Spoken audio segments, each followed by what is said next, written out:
Hey everyone, and welcome back to the channel. In this video, my girls and I are going to be creating a small little flower bed.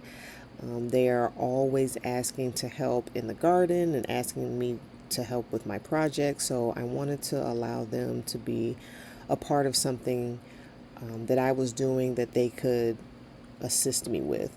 So I was cleaning up a different project. I was spray painting those little plastic garden fences that I got from Dollar Tree to separate my lawn from some sunflowers that I was trying to grow, and they were just begging to help.